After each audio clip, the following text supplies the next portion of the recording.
All of us are always rationalizing about the need for biodiversity conservation. But to me, it means something which is very close to my heart. It is something that I love. That to go into a wilderness and look at the forest, look at wildlife, and see that it is there is perhaps one of my greatest joys in life. And whereas there are very good scientific reasons for supporting biodiversity conservation, I think the most important thing is how one feels about it and what one feels about it. And there has to be this feeling of value just because biodiversity is so beautiful. What was it that started this love affair? I think it goes back to my very early childhood, where my parents loved nature, and every Sunday we would drive out just 10 kilometers out of Pune, which was really wilderness in those days. Today it's a terrible urban city. But just 10 kilometers away you could see some wildlife and bird life. It was still natural environments to watch. And I think that is what really triggered off what began to happen. Then I had various individuals who came very powerfully into my life, in fact, at a very early stage.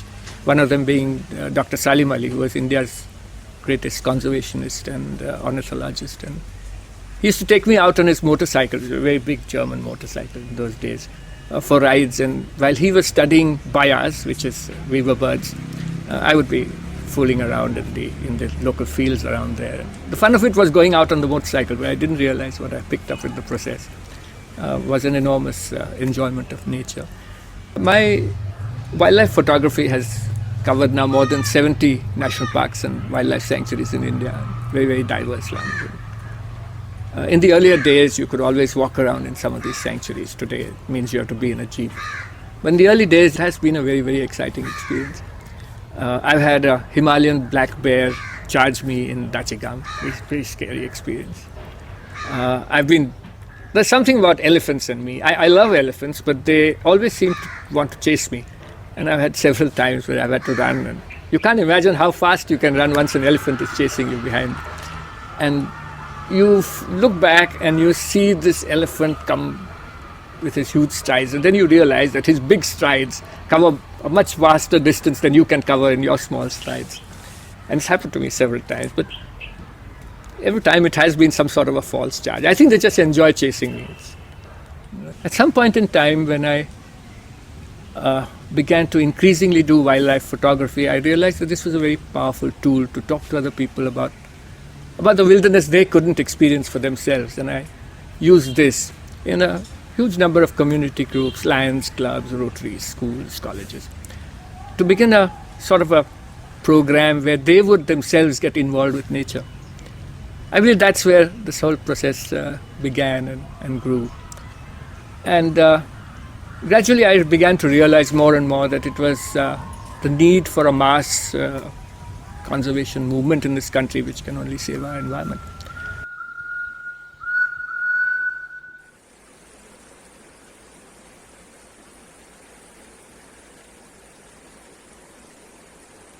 The best way for you to study an ecosystem is out there in nature, to be able to experience it. And this experiential learning is the way in which you get a deeper insight into nature. So this is a little restored patch of nature in our own campus, and here you can see various things happening 24/7. So if you look at this ecosystem, you can look at its structure, you can look at the composition of trees that have been reproduced in a natural way, and you have to look at its function. This is happening throughout the day, throughout part of the night, in how nature actually works. So if you look at the floor of this place, you will see a lot of this detritus. This detritus is where nutrients are being recycled. They are being recycled by insects, by worms, and by bacteria. And that is what happens with nitrogen fixation and growth of plant life. So you can look at it from the forest floor or the vegetation floor. You can look at its seedlings, You can look at what is happening around the trunk. So as trunk dries up in parts, you will get woodpeckers there who will make holes. We've got barbets and woodpeckers. If you go up to the canopy, you will see that the canopy is closed and how the canopy is functioned. So different birds and insects will use these different levels in the forest, and that is what the structure is about. So the structure is telling you how the forest is working. The next part of it is what are the trees that are here, what are the shrubs, what are the climbers, which will tell you the composition of the vegetation. And the third aspect is very important. What is the function that it is doing? It is doing all the chain of different cycles that you have already learnt about.